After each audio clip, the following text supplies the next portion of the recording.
Bom, bom dia, então, a todos, todas aqui presentes hoje, né, nesse último dia dessa nossa segunda semana, né, do primeiro seminário do Educan.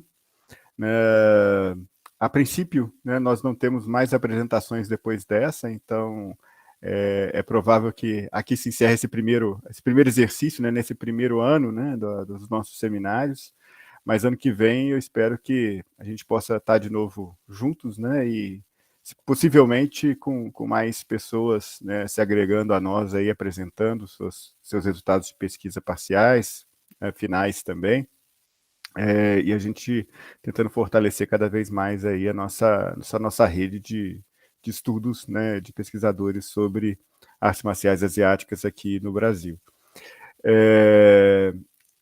Hoje eu vou passar, né, a palavra, né, diretamente agora para o Paulo. Né? Não era para eu estar fazendo essa mediação nesse momento, mas o Matheus ele teve um problema com a internet dele. Vamos ver se ele consegue solucionar para ainda estar presente aqui, né, nessa manhã. Se não, eu acho que, como muitos que não puderam estar presentes hoje aqui, ele deve depois assistir a gravação, né, que já se iniciou. Né, e aquelas pessoas que estejam assistindo a gravação também eu aproveito para desejar um bom dia, uma boa tarde, uma boa noite, a depender do horário do dia, né, que essas pessoas estejam nos assistindo. Então eu passo diretamente a palavra para o Paulo, né, desejando um bom dia e uma excelente apresentação. Bom dia, Guilherme. Bom dia a todos e a todas que estão aqui presentes nessa manhã de sábado. É uma grande honra estar participando desse primeiro seminário nacional da Educan. Espero que seja o primeiro de muitos. E mais uma vez é uma alegria poder ter sido convidado, uma honra, né, ter sido convidado. E vou trazer aqui alguns insights que eu tive após o meu mestrado, algumas questões que, vamos dizer assim, que caiu a ficha, que teve um start e merecem um olhar, um carinho especial para a gente ter uma reflexão crítica a respeito das nossas próprias práticas. Então, meu tema é sobre a apropriação e expoliação cultural do Tode de Okinawa e a sua transformação no karatê. Opressão e oposição do imperialismo.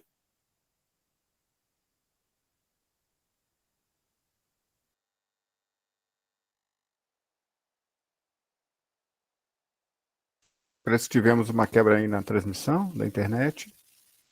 Paulo, me ouve? Paulo?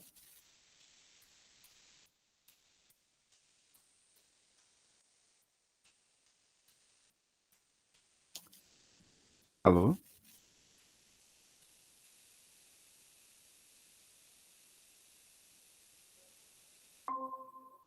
Paulo, Oi. eu acho que nós tivemos uma quebra na transmissão. Não sei se foi na minha internet ou na sua. Sim, acho que foi na minha. Se puder retomar um pouquinho, você estava bem na introdução. Sim, eu estava. Então vamos lá, vamos repetir a fala. Estava agradecendo a todos e a todas aqui presentes, agradecendo o Guilherme pela oportunidade de participar desse seminário nacional e expondo, né, o quanto que é importante, em alguns momentos, a gente ter um carinho e até mesmo um olhar mais minucioso sobre algumas questões que nos chamam a atenção. E essa questão, durante a execução da minha dissertação de mestrado, foi uma das que mais me chamou a atenção, porque nem fazia parte dos objetivos da minha pesquisa, mas que acabaram fazendo parte, vamos colocar dessa maneira. Acabou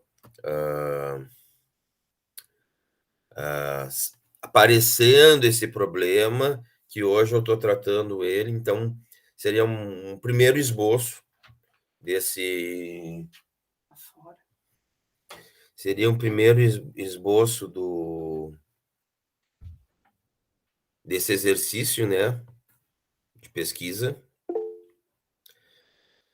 e que eu vou tentar transmitir para vocês, talvez de uma forma não tão científica, com as referências, mas uma forma que a gente permita fazer vários outros links e reflexões. Eu acho que isso também é uma coisa bastante importante, não só ficar na questão da metodologia, mas também ficar na questão também de como é que a gente pode, através de uma pesquisa, criar um estímulo de reflexão para aquelas pessoas que fazem parte do mesmo núcleo de pesquisa. Então vai ser, como eu falei antes, brincando, né? Vai ter alguns momentos que vão ser um pouco desagradáveis as minhas falas referentes ao Japão, referente às artes marciais japonesas e algumas crenças que a gente tem em relação ao karatê. Então vamos lá. Aqui eu vou fazer um breve resumo da minha apresentação de hoje, né? O reino de Uchina, ou Okinawa, era um reino autônomo e independente com uma cultura própria, em um forte intercâmbio com outros países. Porém, ele foi alvo do imperialismo japonês, em muitos momentos históricos, o que ocasionou uma imposição da cultura japonesa em Okinawa, assim como a apropriação e expoliação da arte marcial Tode de Okinawa, ao que foi transformada no karatê, por diversos motivos, tanto políticos como ideológicos fomentados pelo pensamento imperialista japonês. Então aqui a gente já pode ter uma breve noção de por onde eu vou caminhar durante a minha fala.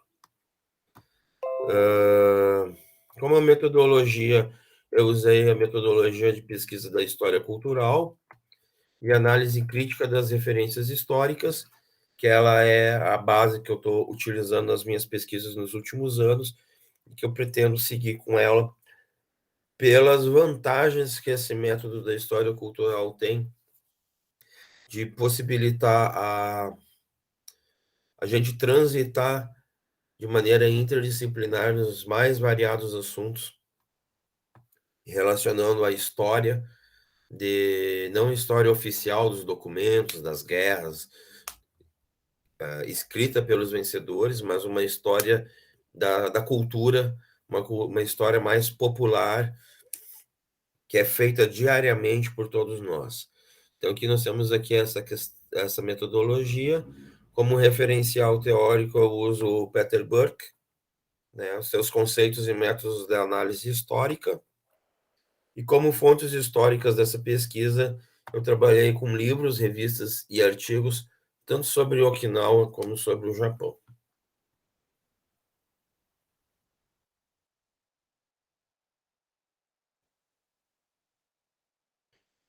Os objetivos da minha fala hoje são os seguintes. Primeiro, compreender o processo de expoliação e apropriação do Tode de Okinawa e sua transformação no karatê japonês, incluindo outros elementos necessários para este movimento, como tradução cultural, adaptação cultural e ressignificação da arte de Okinawa. Compreender a imposição imperialista japonesa em Okinawa, assim como o porquê do Tode ser transformado no karatê japonês. E compreender as consequências desse movimento de apropriação e expoliação.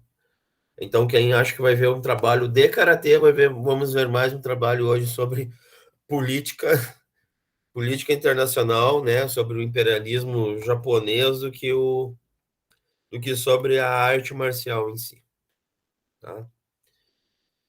Como eu sei que algumas pessoas que estão aqui vendo são pessoas que não fazem, que eu convidei, né? Algumas pessoas que eu convidei não fazem parte do nosso círculo de pesquisa, então o que eu vou apresentar brevemente os conceitos chaves que para nós a história cultural é muito comum, né? Primeiro conceito que a gente que os dois primeiros conceitos que eu vou expor rapidamente é o de apropriação e de expoliação cultural, né? Porque quando uma cultura pega práticas culturais de outra cultura e incorpora, né, na sua cultura original. Vamos dar um exemplo bem simples aqui do Brasil. uma apropriação cultural do Brasil é hoje nós vermos uma grande quantidade de restaurantes vendendo sushi, por exemplo. O brasileiro foi lá, pegou um elemento da cultura japonesa, adaptou ao Brasil e hoje está fazendo parte da cultura brasileira. Tá? Basicamente é isso aí, a apropriação e a expoliação cultural, né? Outro conceito bastante importante que eu vou trabalhar é o conceito de tradução cultural, que é quando se pega uma cultura de um país e tenta traduzir para nós. Vamos dar um exemplo assim, forma mais simples. Pegar palavras, pegar conceitos, pegar ideias, né, e fazer com que essas ideias sejam entendidas por nós.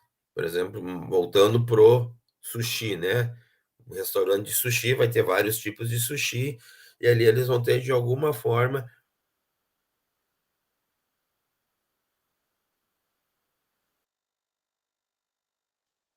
De novo, nós tivemos uma quebra. Paulo, me ouve?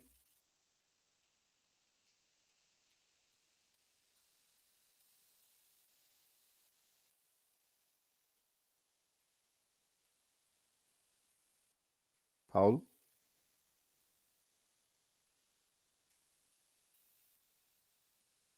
Pelo país hospedeiro, né? Paulo, só um instante, parece que teve mais uma quebra na sua fala, quando você estava explicando o conceito de tradução cultural, a partir desse exemplo que você dava dos sushis. Sim, Se puder retomar a partir dali? posso retomar, né? Sem problema. Então, essa questão da tradução cultural mostra o seguinte: quando uma cultura chega de um país para outro, ela está sendo inserida, ela precisa ser traduzida para que as pessoas tenham um entendimento daquilo que elas estão recebendo. Um exemplo do sushi, por exemplo, que eu falei, chegou o sushi no Brasil, as pessoas não conheciam, então elas precisavam de informações que permitissem elas entender o que seria toda essa culinária japonesa que estava sendo inserida aqui no Brasil. Então, são os próprios conceitos, né, dos vários tipos de sushi, etc. e tal. Então, esses conceitos foram adaptados de maneira que elas pudessem ser entendidas e compreendidas na questão da linguagem. O que é o sushi, traduzido para o português, ou de uma maneira que fosse fácil do brasileiro entender isso daí. Tá? Isso faz parte do processo de adaptação cultural. É quando se pega uma determinada cultura, se insere em outra, e isso passa por alguns processos de modificação para que essa cultura seja compreendida e aceita no novo local. As artes marciais passaram por isso, né? Vários elementos que a gente vê hoje, que hoje são comuns no nosso dia a dia, como o restaurante japonês vendendo sushi, sashimi, o restaurante chinês, até mesmo a comida italiana, né? Precisa ter essa adaptação pro gosto do brasileiro para ela permanecer. Então, tudo isso permite com que a gente tenha uma ressignificação cultural. O significado de uma pizza aqui no Brasil, do sushi, ou de uma culinária chinesa, dando um exemplo, antes de nós entrarmos no universo das artes marciais, eles passaram por certa adaptação para ela ter uma ressignificação. O que significa, por exemplo, essas culturas culinárias para o brasileiro? É diferente seria totalmente diferente da gente ir, por exemplo, num restaurante chinês em Hong Kong. Às vezes é o mesmo prato, a mesma comida, seria feito de uma maneira diferente, com ingredientes originais deles, e teriam até mesmo no próprio paladar um significado diferente para nós, quando formos comer lá, diferente do que a gente tem aqui no Brasil. Eu fiz essa pequena explicação porque muitas pessoas já pediram para mim a nossa palestra de hoje, as nossas atividades de hoje, são pessoas que são das artes marciais, mas que nunca tiveram o contato com esses conceitos, então estou fazendo essa pequena fala de uma maneira muito simples, muito sucinta, para eles entenderem depois o que a gente vai aprofundar.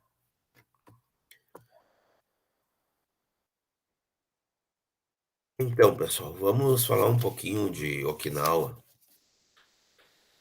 Okinawa, assim, é um universo que eu descobri recentemente. Aquele pessoal que já tem um karatê Shorin-ryu, Goju-ryu de Okinawa, já tá mais acostumado. Aqui no canto direito eu coloco a bandeira antiga do reino de Uchina, do reino Ryukyu, que hoje é chamado de Okinawa pelos japoneses. E é uma cultura, assim, uma cultura fantástica. Primeiro por ser pequenas ilhas, né?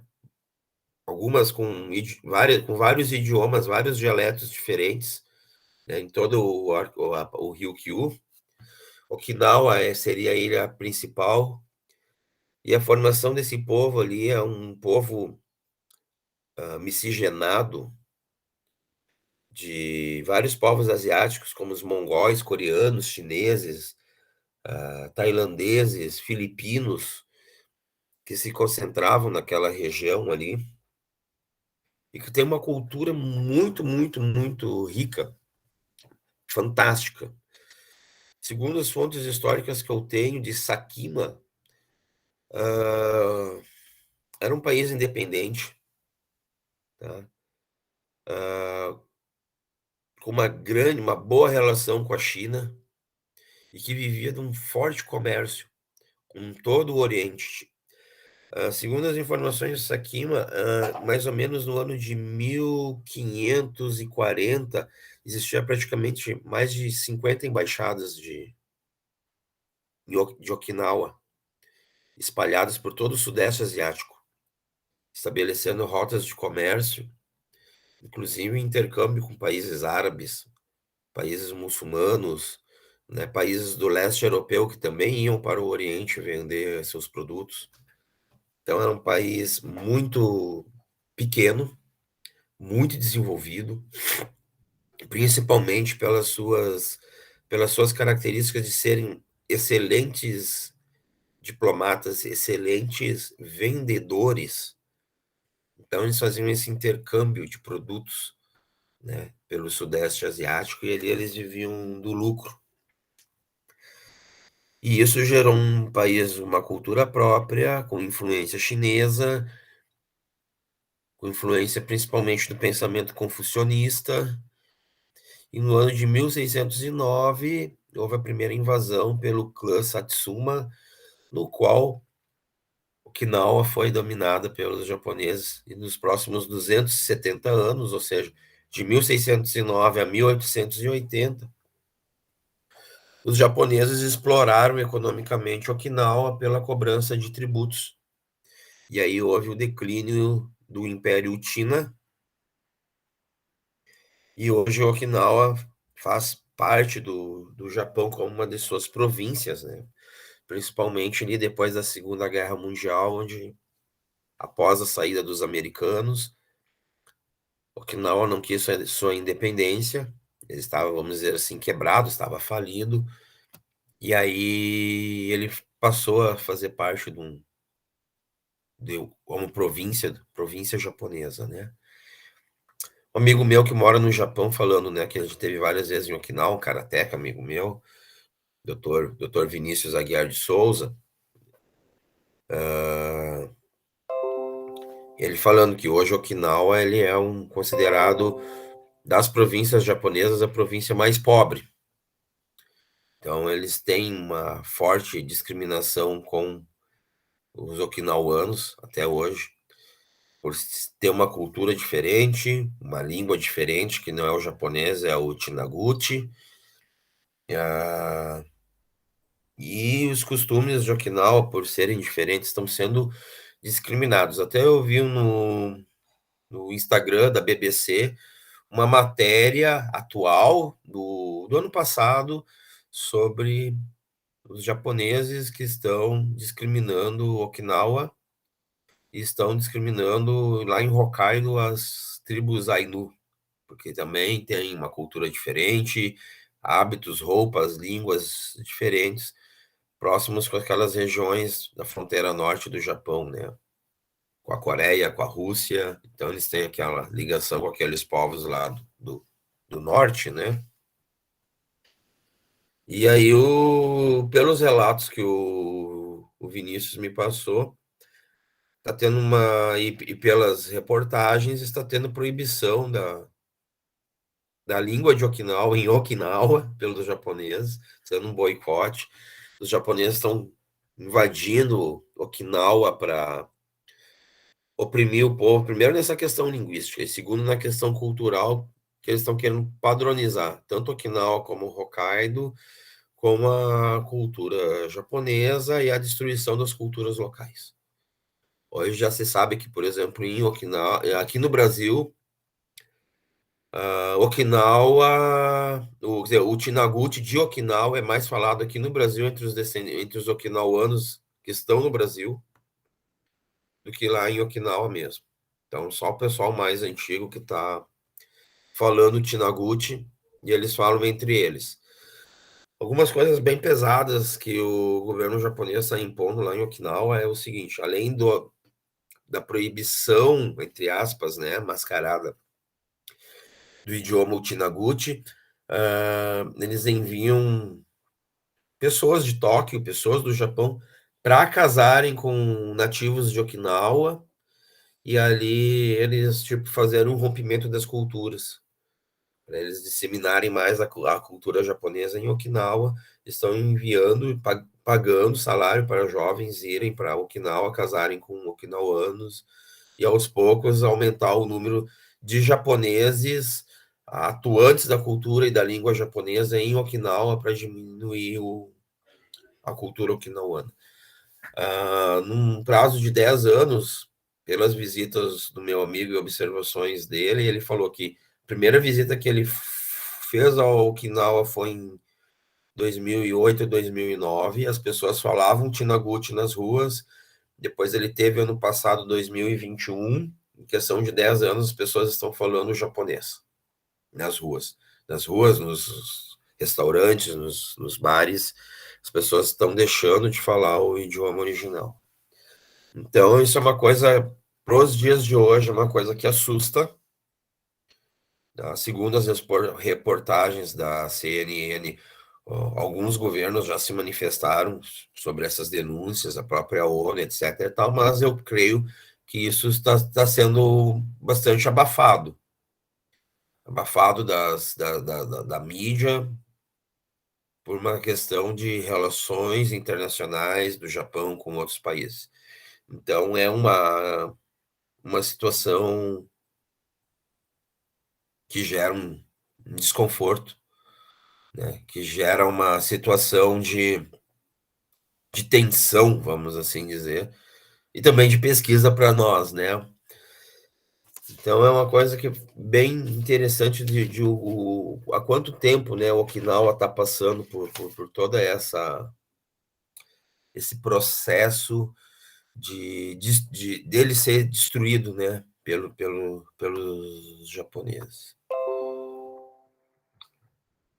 Próximo tópico que eu vou falar um pouquinho é sobre o imperialismo japonês, e aqui a gente pode ver uma grande característica que são a grande distância, o grande contraste entre um Japão tradicional e o Japão atual, né? O Japão medieval e o Japão científico-tecnológico do século XXI.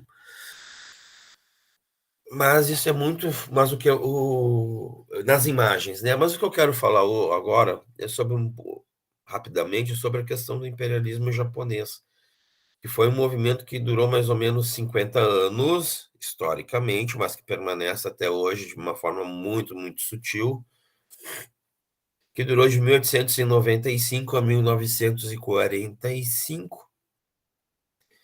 E assim como os europeus estavam fazendo o expansionismo, né, das colônias na África e das colônias na Ásia, o Japão, na era Meiji, como queria se mostrar na mesma igualdade de ações, de tecnologia, de cultura que os europeus, toda aquela reforma, aquela história que a maioria de nós que estudamos artes marciais com as ciências humanas, principalmente em relação ao Japão, conhece, né?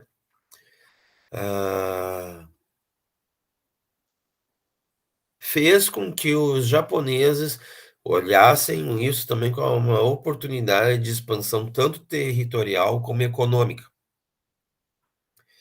Então, a Era Meiji, que revolucionou o Japão numa modificação do estado feudal para um estado moderno e industrializado, permitiu que os japoneses, nesse período de 1890, 1860, não, desculpa, 1895, mais ou menos, até 1945, participassem de várias guerras. A guerra de 1894-1895, que foi a primeira invasão sino-japonesa, né? O Japão invadiu a Manchúria, passando pela 1904-1905 pela Guerra Russo-Japonesa. 1905 também teve a anexão da Coreia pelo Japão, e depois, em 1910, os japoneses entraram na Coreia, né? Não só politicamente, mas militarmente, e a participação da Segunda Guerra Sino-Japonesa, de 1937 a 1945, e paralelo a isso, a participação do Japão na Segunda Guerra Mundial, que terminou com Hiroshima e Nagasaki sendo destruídas.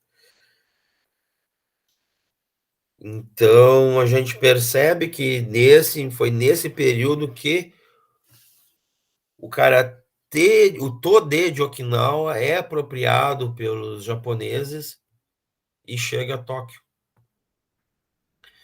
Segundo as informações históricas, foi em 1924 que o Gichin Funakoshi sai de Okinawa, sai de Nara e vai até Tóquio para introduzir o karatê no Japão. Foi durante esse período desse forte pensamento imperialista, uma grande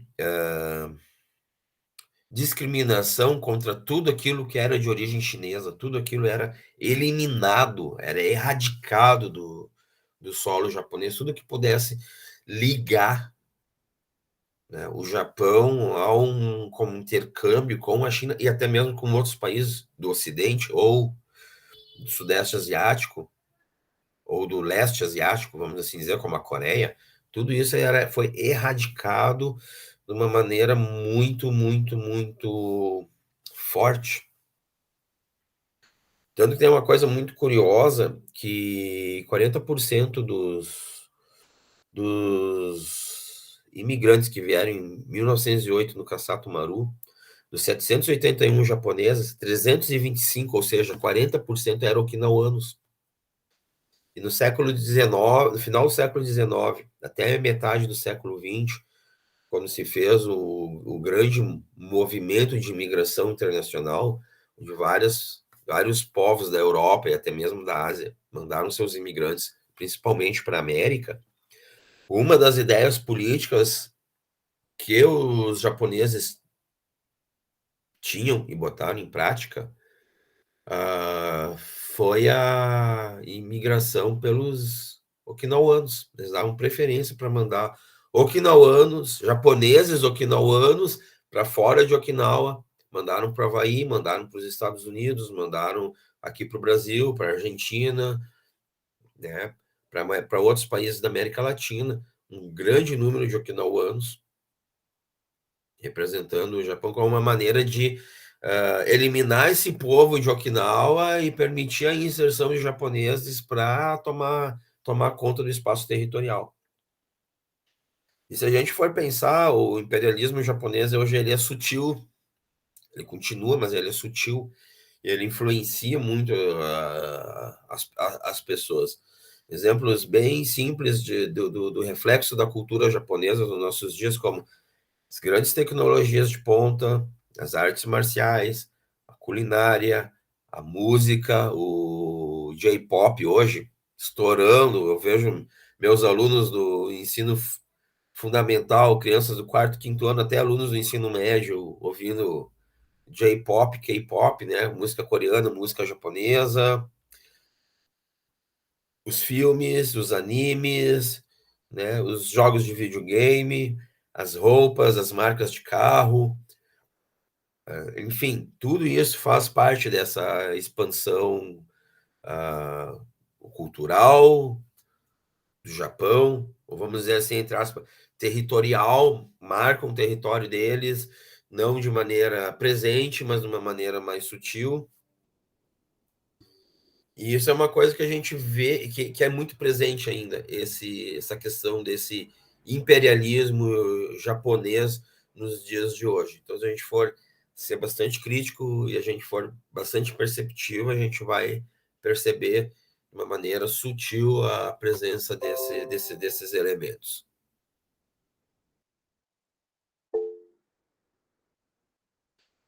Segundo Johnson, 2012, um dos produtos mais reconhecidos da cultura de Okinawa é o karatê.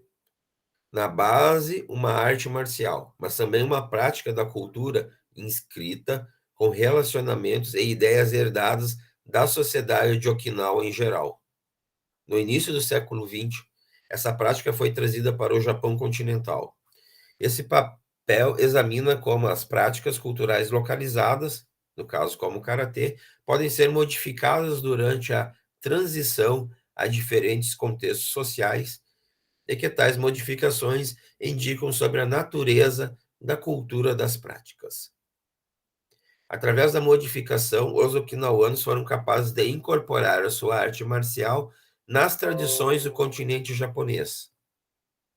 Em cooperação, o governo japonês procurou assimilar o povo de Okinawa e envolver o karatê em sua promoção do imaginário da homogeneidade do Japão. A atuação ativa de ambas as partes revela que essa interação foi uma negociação entre a subcultura samurai do Japão e os praticantes de karatê de Okinawa, em vez de simplesmente uma assimilação unilateral. Então, um dos projetos ali no início do século XX, aqueles que leram a dissertação do Gabriel Pinto Nunes sobre o Bushido do Inazo Nitobe, que eu acho uma das dissertações mais fantásticas que eu já li na minha vida. E ele faz uma análise do Bushido contemporâneo do século XIX para cá, que foi nada mais do que uma, vamos dizer assim, uma apropriação de elementos culturais da filosofia do Ocidente, da filosofia grega, com as histórias da literatura inglesa a respeito da cavalaria medieval, porque foi um processo que os japoneses fizeram de criar uma identidade nacional através da figura do samurai, assim como aqui no Brasil, né, foi criado no século XX um resgate, uma criação também, uma invenção da cultura do gaúcho, né? No Japão eles fizeram a mesma coisa com o samurai, até mesmo por sapiência dos políticos japoneses, do expansionismo europeu. Então, quando os europeus chegaram no Japão e começou a era Meiji, eles já estavam todos organizadinhos para, tipo assim, fazer aquele Japão para turista ver, como a gente diz, né? Ter um Japão que mostrasse para o mundo, não, o Japão é um país civilizado, eles têm uma cultura, tem uma ética, tem uma filosofia, eles têm um, ide, um ideal de ser humano que é o samurai, guerreiro, mas ao mesmo tempo artista, filósofo, sábio, cheio de princípios de moralidade. Então foi feito um imaginário, e fica um imaginário nós até hoje, né? Dessa figura do samurai. E aí eles incluíram Okinawa, isso é uma invenção das tradições do Hobsbawm. Muito, muito, muito bom mesmo. Boa observação. Ô, Paulo, só um segundo. O Guilherme não tinha pedido, não, mas eu estou controlando o tempo aqui por conta própria. Tá? Mais 5 minutos, tá? Para a gente poder fazer os debates depois. Tá. E agora que eu estou na metade. Bom, vou ter que acelerar. Então, é isso aí que fez com que Okinawa, mais uma vez, para ser inserida no Japão, eles pegaram o karatê e disseram, não, vamos levar o karatê para o Japão e vamos transformar isso em um elemento da cultura japonesa para mostrar para o mundo isso daí. E aqui vem a questão do como o Tode foi se transformar no karatê. Primeiro, a palavra Tode é feita por esses dois ideogramas. O primeiro, aqui à esquerda, que significa a China, e do lado o ideograma T, que significa mão. Então, é uma certa relação de como se fossem mãos chinesas.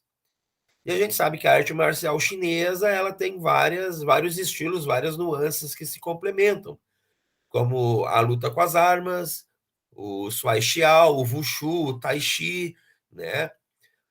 O próprio Tode de Okinawa tinha uma vertente mais ao sul, em Nara, com movimentos em bases longas, mais um estilo mais pesado, parecido com o estilo Ung-Gar do Kung Fu, que deu origem ao que hoje nós temos Karatê Goju-Ryu, e em algumas outras regiões de Okinawa, o estilo de origem do estilo da garça branca, que vem do Shaolin, mas não o Shaolin do templo Shaolin, o Shaolin que era mais praticado no litoral da China, com movimentos mais leves e circulares. Além disso, dessas questões, Okinawa também tinha prática com armas, a maioria delas de origem chinesa. Tinha uma parte de luta agarrada, que eles chamam de Tegumi, que tem movimentos muito parecidos com o Swai Xiao da China. Então, muitos movimentos do Tode de Okinawa e também do próprio Kobudo de Okinawa, das armas de Okinawa, têm origem nas Filipinas, têm origem na Tailândia. Movimentos que, se a gente for pegar dos próprios katas do Karatê, são iguais a do Muay Thai, são iguais a do Muay Boran, são iguais do Kali. Então, a própria questão das embaixadas de Okinawa estarem situadas em todo o Sudeste Asiático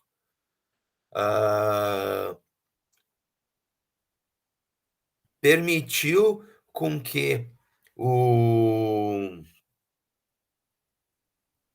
os Peitins, que eram os guerreiros de Okinawa, que acompanhavam os Aidins, que eram os nobres da família real e que também faziam parte do comércio, fossem para esses países e fizessem trocas culturais do seu conhecimento de arte marcial com os conhecimentos locais. E Okinawa, esse Tode era uma arte marcial livre, onde as pessoas podiam pegar elementos de várias artes marciais, de cada cultura, e cada um criar a sua própria maneira de praticar. Diferente do que os japoneses tinham nos estilos japoneses, que era uma padronização rígida. Então, uma escola de uma determinada arte marcial poderia treinar somente aqueles movimentos que pertenciam à sua escola e não era permitido treinar outros movimentos ou outras técnicas ou outras estratégias vindas de outras escolas. Agora eu vou começar a fazer algumas explicações bem interessantes para nós irmos para o debate. Eu acho que agora vai começar uma parte mais pesada do trabalho. Primeiro, por que o Funakoshi Gishin foi escolhido para ensinar o karatê no Japão? Sabendo que tinha outros professores, até mesmo colegas deles, que eram melhores lutadores e mais qualificados. Porque o Funakoshi, ele falava muito bem língua japonesa, segundo algumas fontes de pesquisa que eu vi. Ele concordava com as...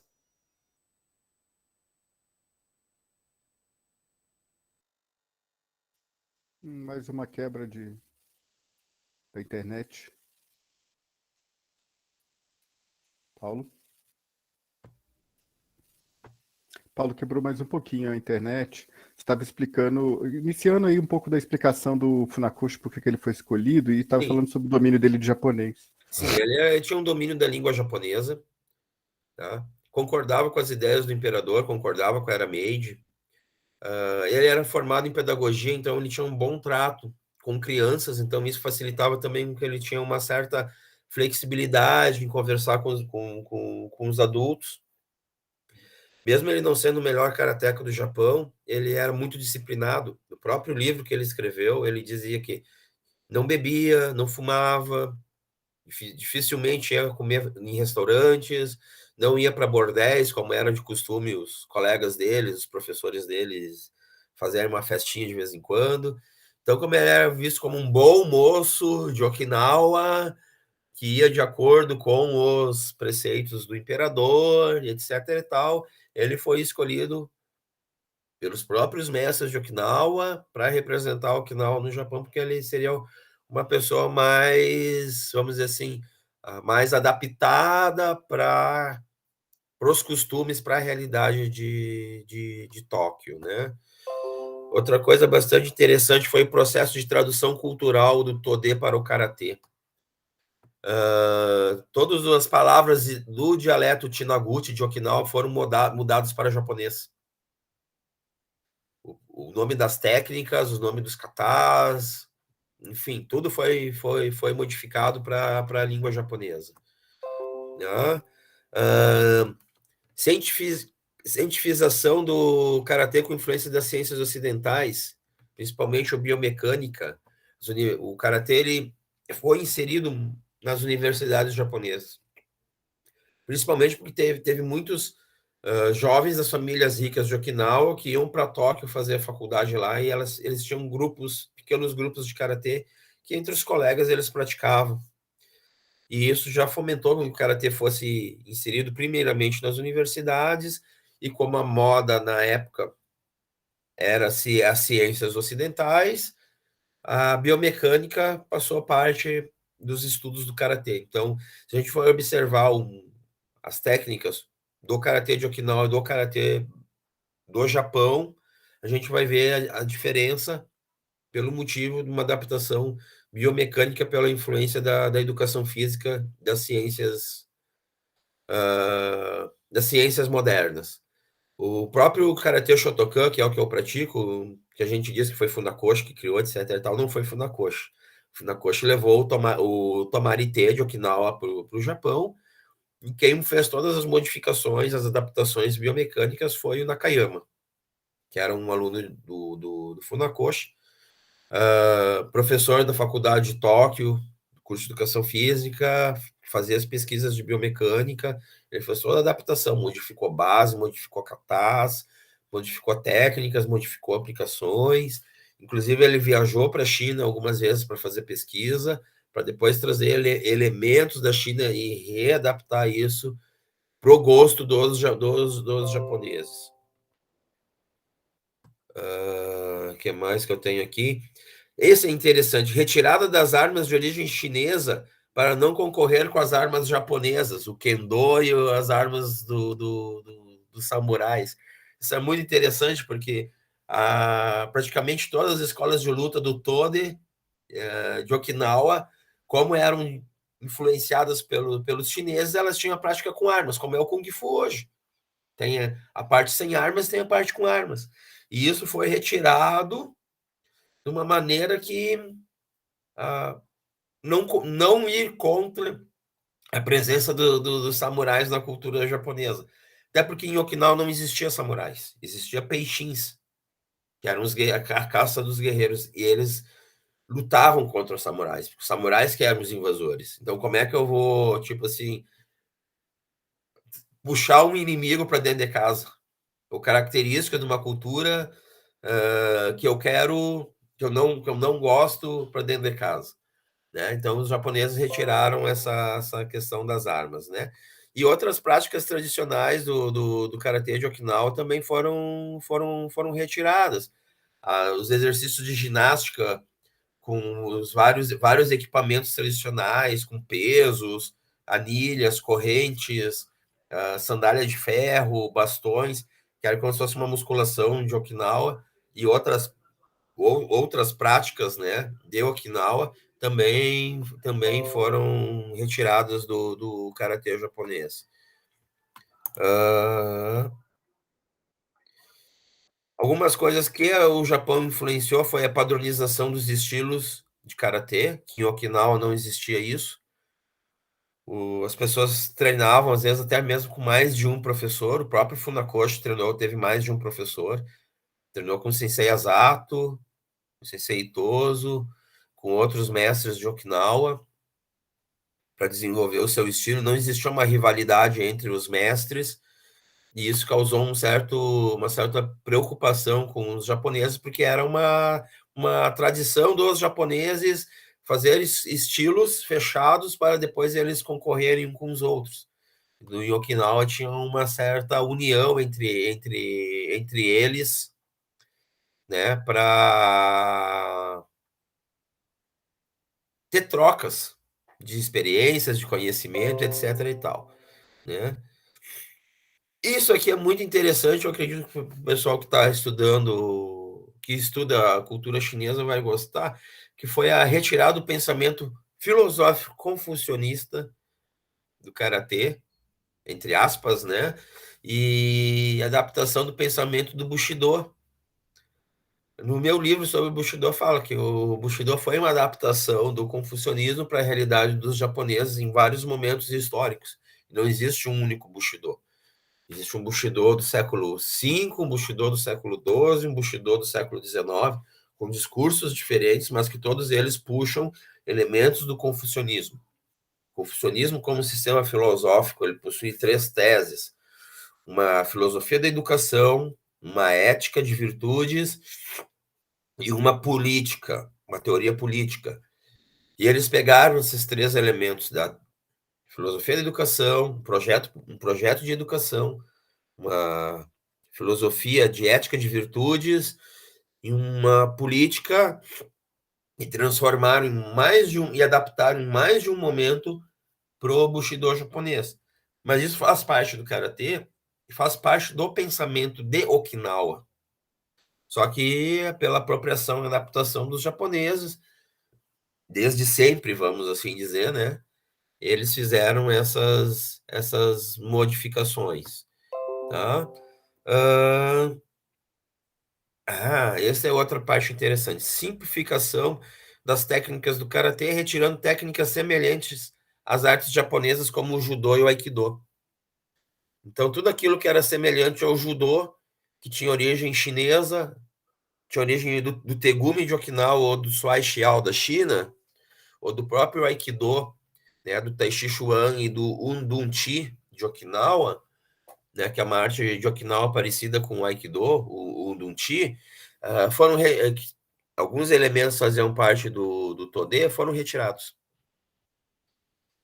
para não fazer concorrência e para não atrair praticantes, por exemplo, do judô ou do aikido a virem treinar o karatê ou a conhecerem o karatê e também revelarem suas técnicas e uma incrementar a outra. Então, a própria Botokukai, que era responsável pelas artes marciais no Japão, através das suas políticas de regulamentação, exigiram uma certa simplificação do karatê para não concorrerem com as artes que já estavam lá.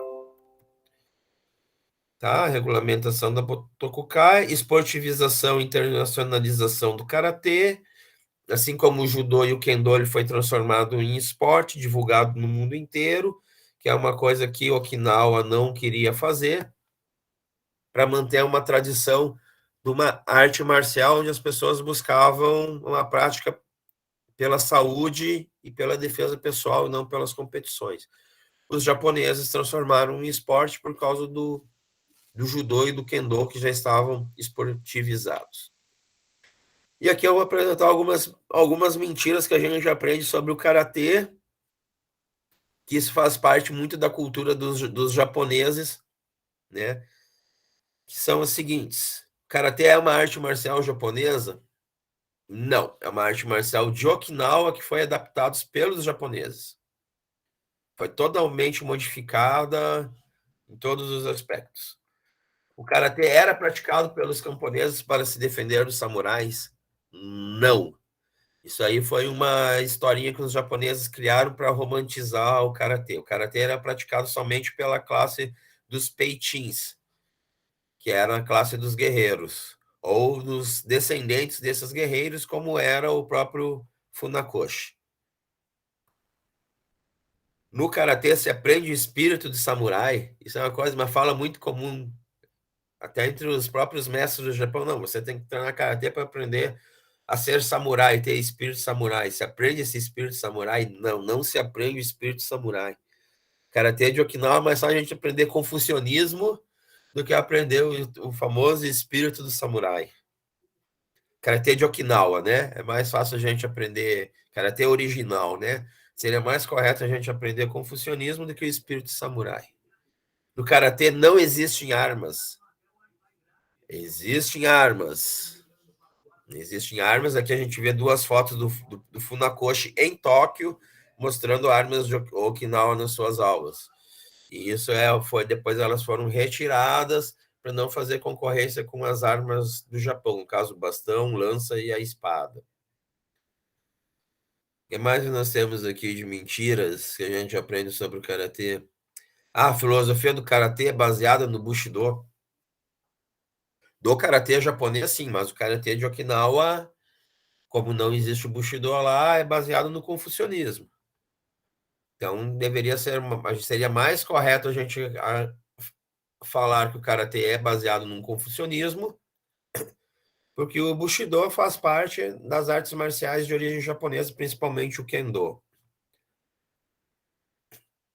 O karatê é uma arte marcial milenar? Não é uma arte marcial milenar.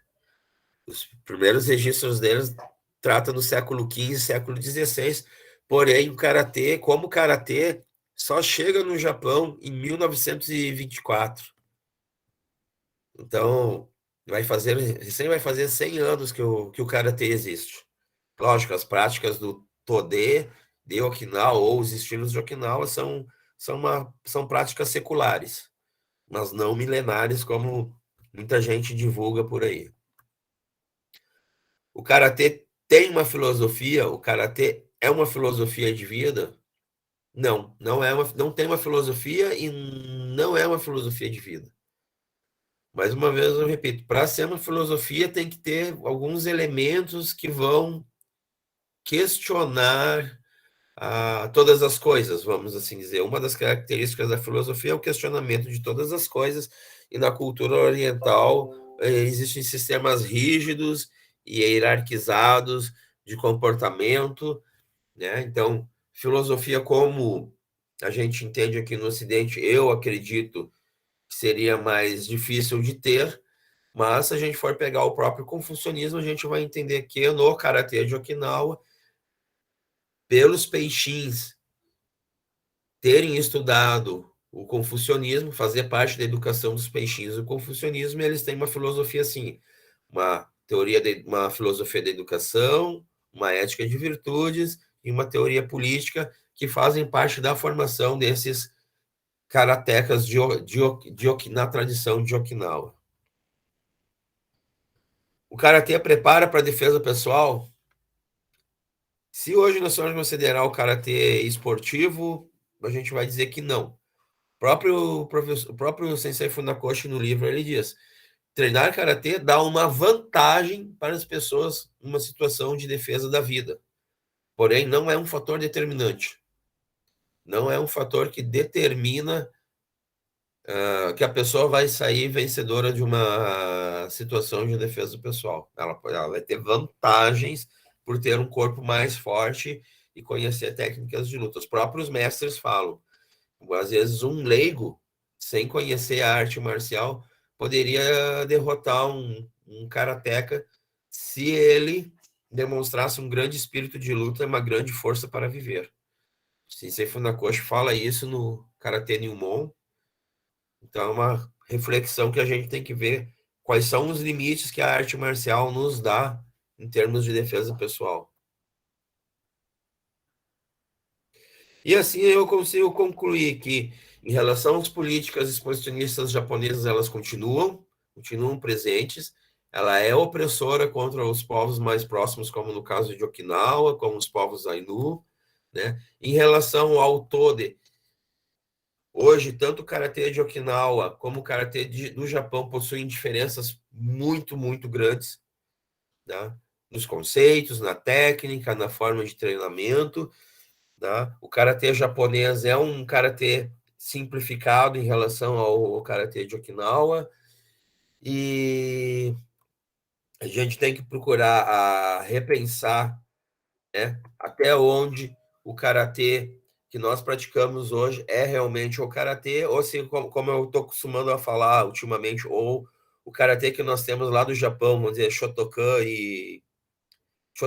Kyokushin e Wadoryu, não seriam karatês japonesados ou um karatê fake, né? Que se perdeu os elementos da cultura chinesa e se perdeu os elementos importantes, como as técnicas de torção, de queda, técnicas de respiração, técnicas medicinais, que hoje ainda são mantidas pelo Kung Fu em muitas escolas. E eu encerro com o meu muito obrigado pelo carinho, pela atenção, principalmente pela paciência de todos.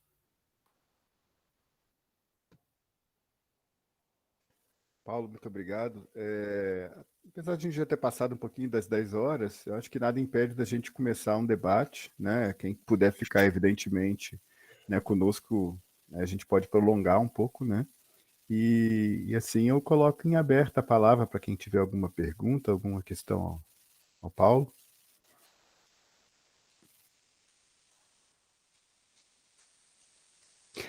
Eu queria pedir, Paulo, se possível, depois, se você pudesse compartilhar o seu material conosco lá no Sim, grupo, sim, né, compartilho no grupo. o seu PowerPoint, né, que como registro também é bem legal assim, para a gente, né, acessar, né, reacessar suas ideias. Sim, eu tenho em PDF, eu mando no grupo em PDF. Ótimo. Parece que o Fábio está querendo fazer uma pergunta, eu já passo a palavra. Bom dia, meu amigo doutor Fábio. Prazer em vê-lo. Fábio foi meu companheiro já de 2 livros, né? Um em capítulos diferentes, uns que nós escrevemos capítulos juntos. Está sendo publicado agora. Obrigado pelo carinho, Fábio. Bom dia, grupo Educan, né? Parabéns pelo Guilherme pela liderança democrática desse grupo, né? E o jeito fácil de lidar com a personalidade do Guilherme. E o Paulo, excelente trabalho, Paulo. Eu quero ler teu trabalho para usar no nosso mini curso lá do curso de verão, né? Paulo, a minha pergunta é assim: fica tudo isso registrado para pensar e resgatar, mas na prática dessa diáspora japonesa do karatê, existe algum movimento de resgate? Aumenta ou diminui a prática do karatê de Okinawa? Existe algum movimento lá de resgate? Ele aumenta, ele diminui, se estacionou ou mingou de vez? Como é que está o panorama contemporâneo do karatê de Okinawa? Curiosidade de quem não tem profundidade do karatê, né? A questão toda em relação ao karatê de Okinawa é que muito se perdeu na Segunda Guerra Mundial, quando Okinawa foi bombardeada pelos americanos. Então, vamos dizer assim, 99% da documentação histórica se perdeu ali. Então, esse é um problema. E partindo daquilo ali, houve, por alguns praticantes que já tinham conhecimento, um resgate do karatê de Okinawa, com toda uma diferenciação do karatê japonês. Porém, com o imperialismo do japonês, teve o inverso, teve uma influência japonesa no karatê de Okinawa. Alguns elementos, por exemplo, em Okinawa, antigamente, não existia dojos como era no jiu-jitsu, no kendo. O pessoal treinava na praia, treinava em casa, não tinha um uniforme, o pessoal treinava com qualquer roupa do dia a dia. E aí veio essa questão da padronização das artes marciais, ali depois da Segunda Guerra Mundial, como o kimono branco, que foi copiado do judô e foi incorporado no karatê, etc. e tal. Mas em termos de hoje, muita coisa é preservada, e os próprios mestres de Okinawa, existem alguns documentários no YouTube bem interessantes da gente observar, que o mesmo professor ensina, por exemplo, um mesmo kata de duas formas.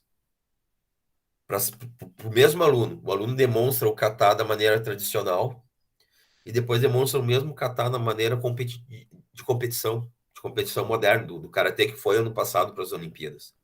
Então tem diferenças na mecânica do movimento. Então esse mestre está preparado para dois públicos.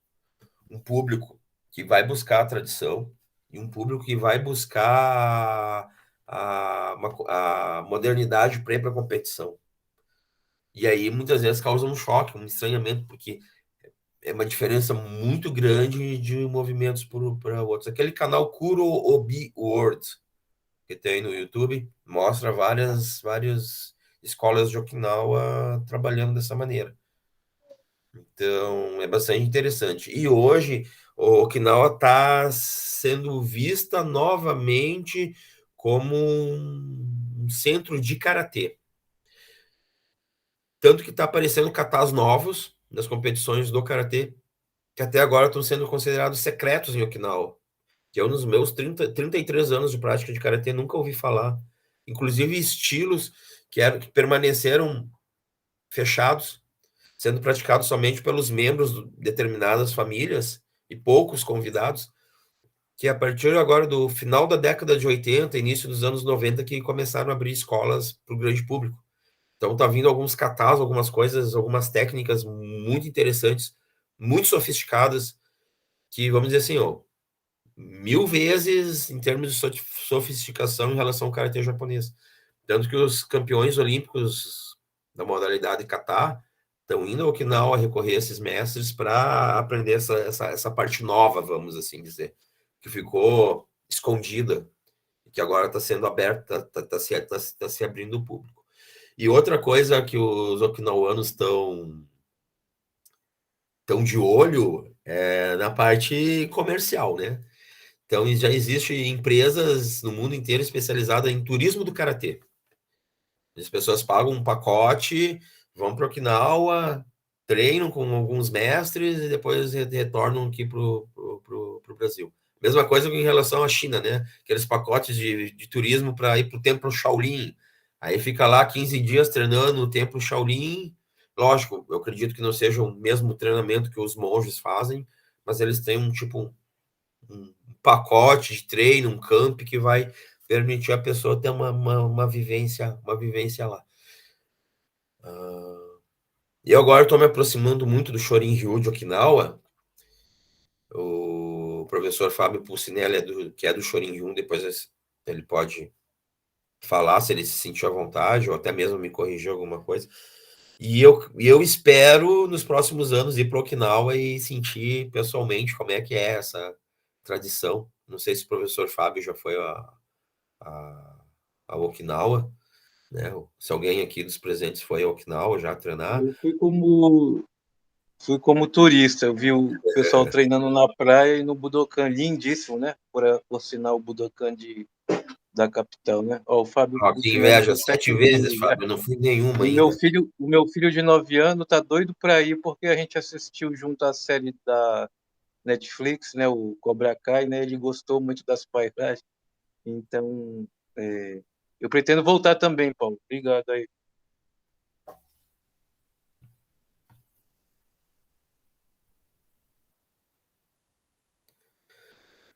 Mano. Sim, existem variações de escolas como tem no Wing Chun. Uhum.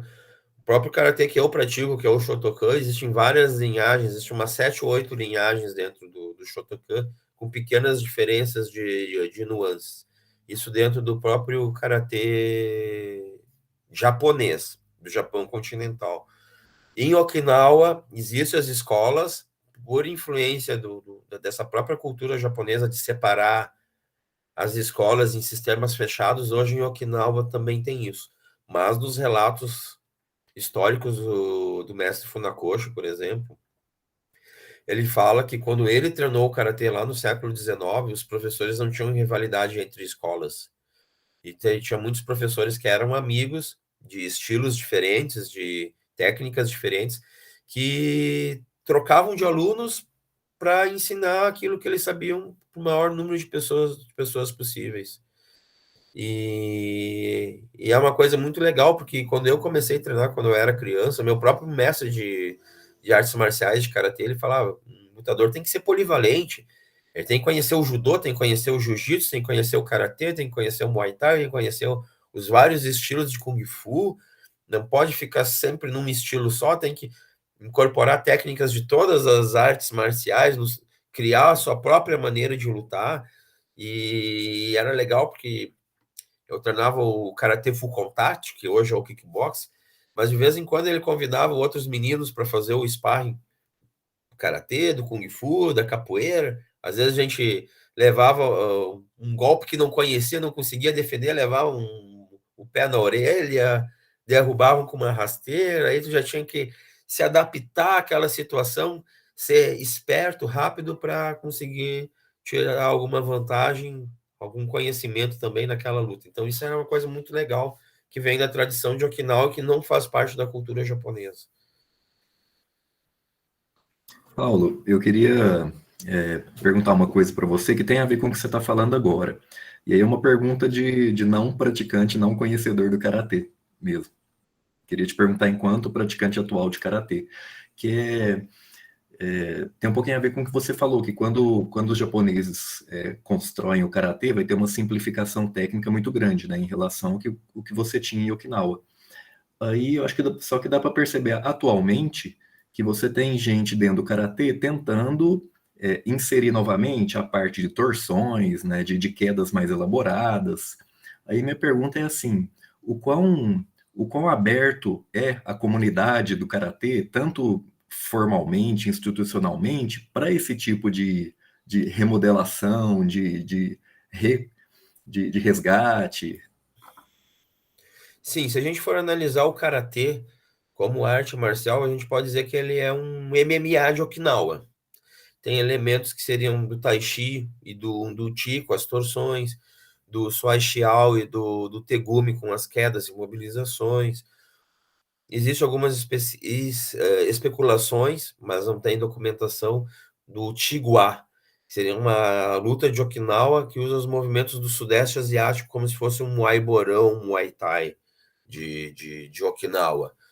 Então, o Tode de Okinawa seria uma mistura de vários elementos marciais que os peitinhos de Okinawa praticavam e trocavam pelos intercâmbios internos deles. O que existe hoje no karatê, até por causa dessa influência aí, japonesa, são tensões internas entre os praticantes. Existe uma tensão muito forte, existe um conflito entre os praticantes, no sentido tipo assim, eu sou karatê Shotokan, o meu é o bom e o melhor, os outros estilos não prestam, bem assim, grosseiramente falando, os discursos que eu já ouvi, o resto é o resto, não me interessa, porque eu sou do Goju-Ryu, porque o Goju-Ryu é o melhor, porque o campeão mundial é do Goju-Ryu, e não sei o quê. Então, essa é uma das tensões.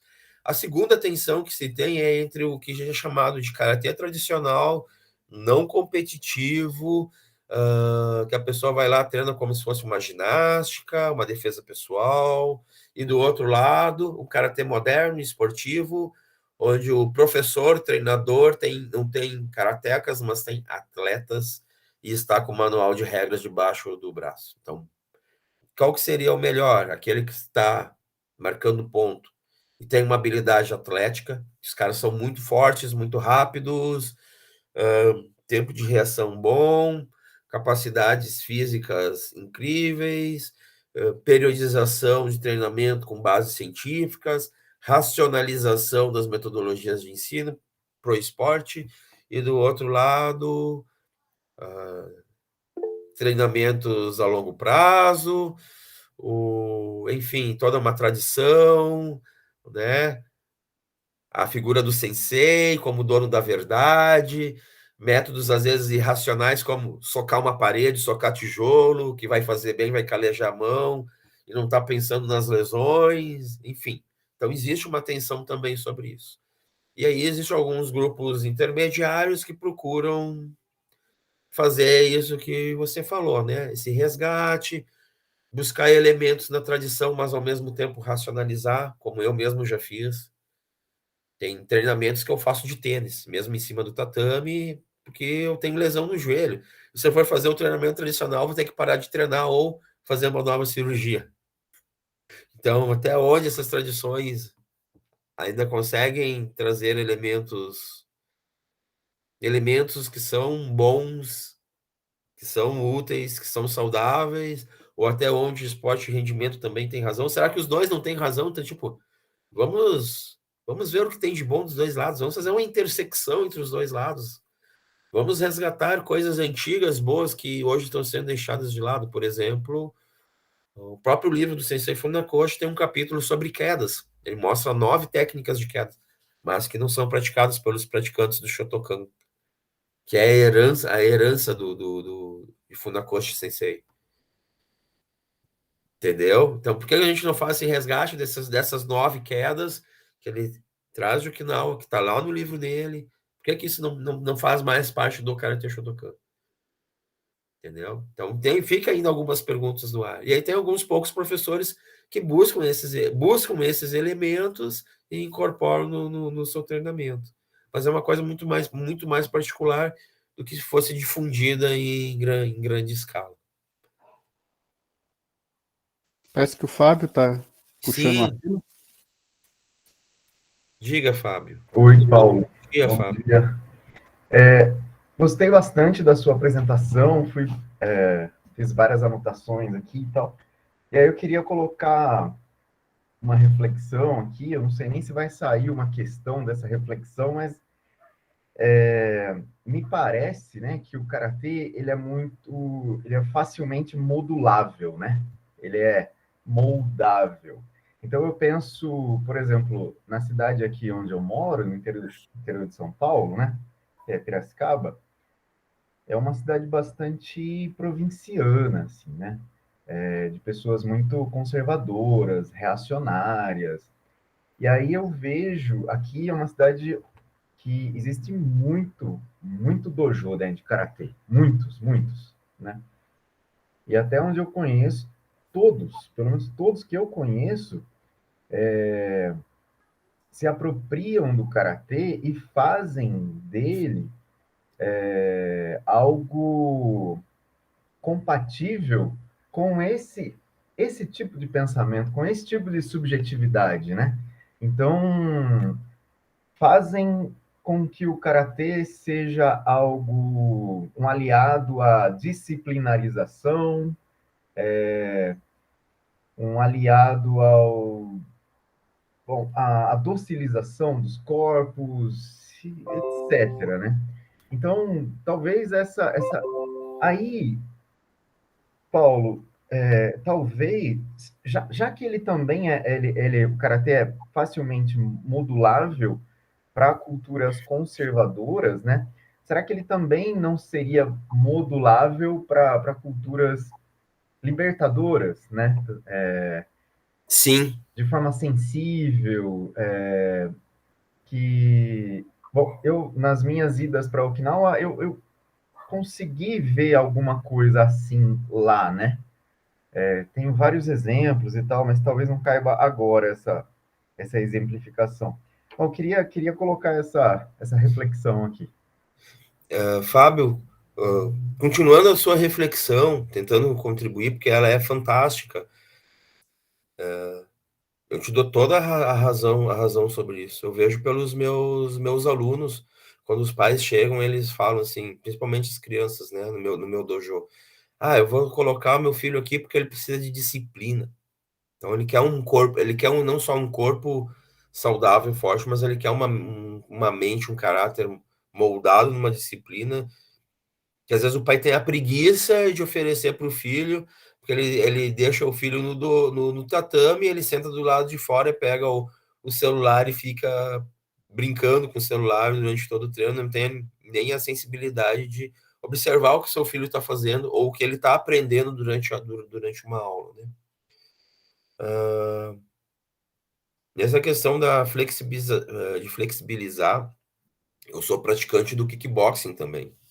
E o kickboxing tem uma história, uma origem muito interessante.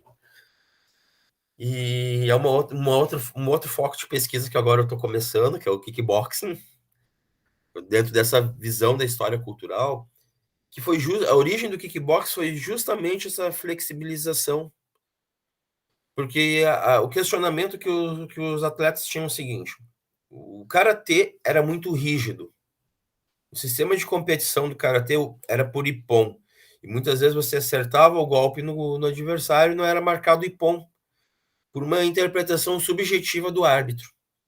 E isso permite com que tenha, vamos dizer assim, trapaças na pontuação, favorecimento de alguns atletas, etc. e tal.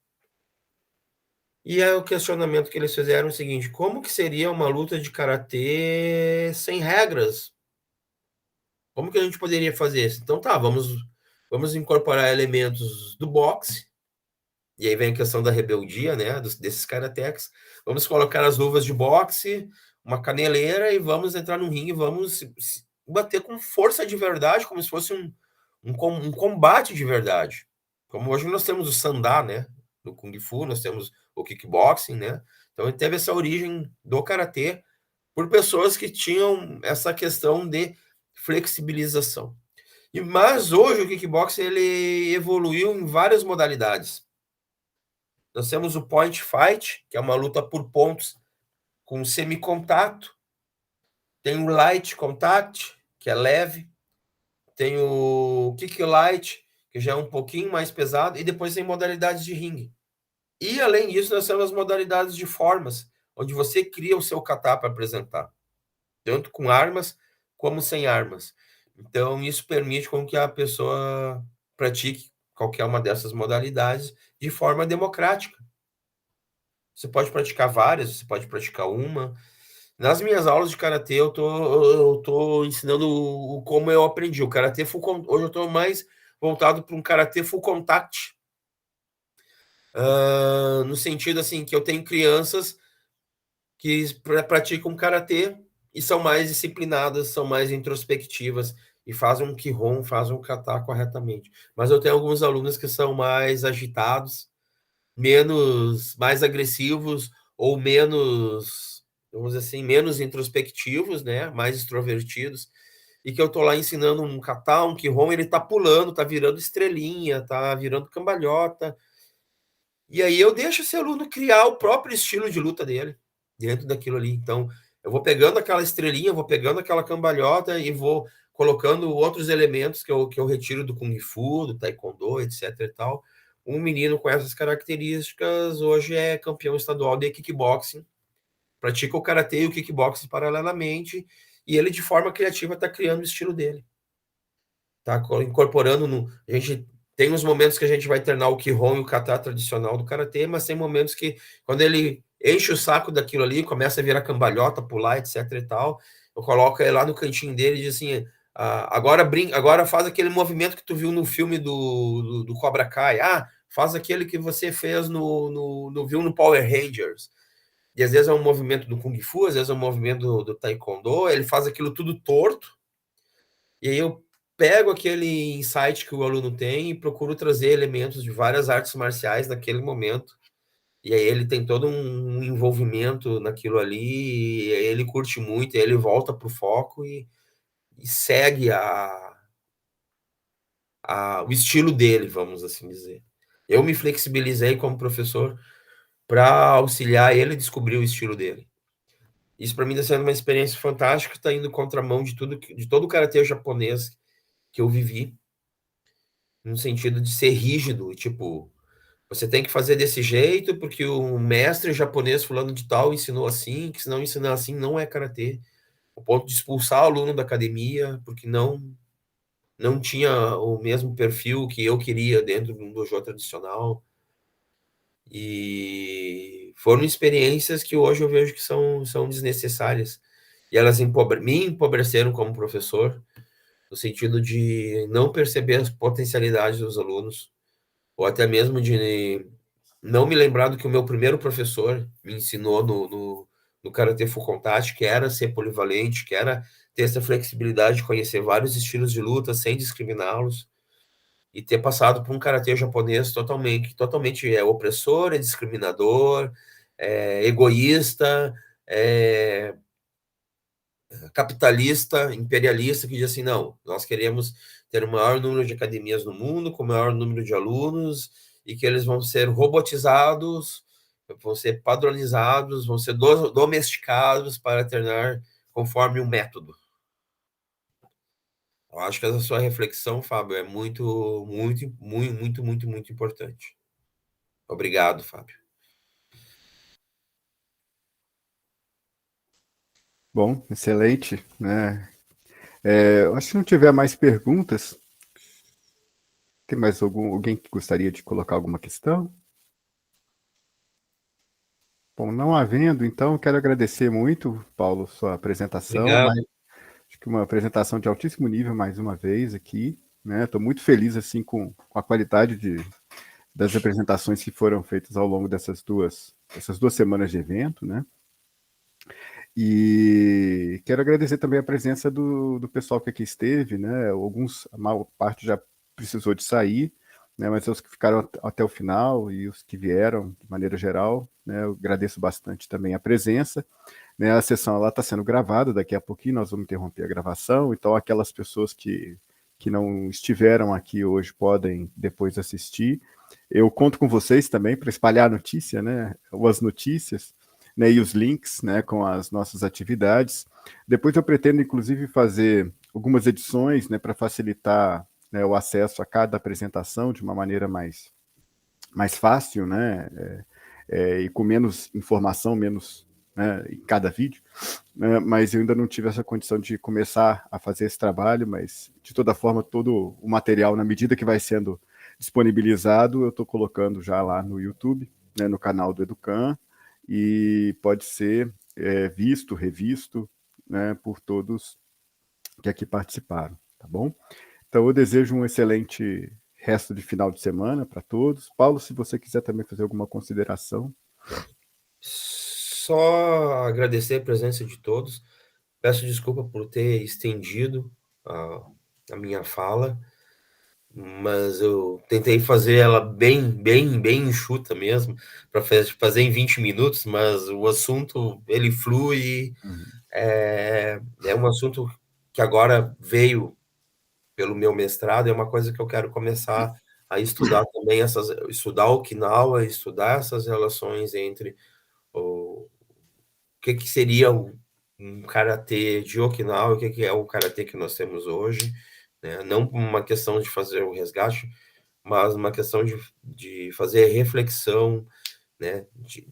Por que caminho o karatê foi, por que caminho ele está indo, será que a gente não tem que voltar um pouco no passado, ou será que esse caminho é um caminho que é desejável, ou se não é desejável, ou se vai ter consequências boas ou ruins, a curto prazo ou a longo prazo, o que já teve de bom e de ruim, etc. e tal, e fazer os links do karatê com outras artes marciais, como era antigamente. Mais uma vez agradecendo a presença de todos, peço desculpas pela extensão da minha fala, e se alguém tiver alguma dúvida ou quiser fazer alguma pergunta posterior a esse debate, sinta-se à vontade para perguntar no grupo. Né? Meu obrigado a todos. Beleza. Só sobre essa questão da extensão, né, da fala, acho que não foi extensa de maneira alguma. Eu acho que uma das vantagens desse formato que a gente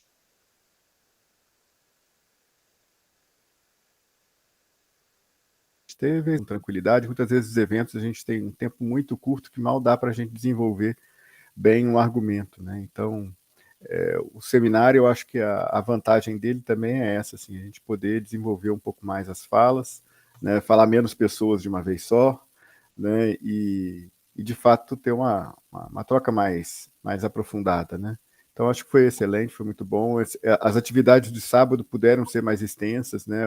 A sua atividade, né? A atividade do Matheus também, na primeira semana, né? Exatamente por ser uma pessoa só, então, você ter se estendido, assim, você não se estendeu sobre a fala de ninguém, porque era só você mesmo que estava selecionado aqui e para falar, e foi excelente, foi ótimo. Acho que quem acompanhou, né, só tem a agradecê-lo, né?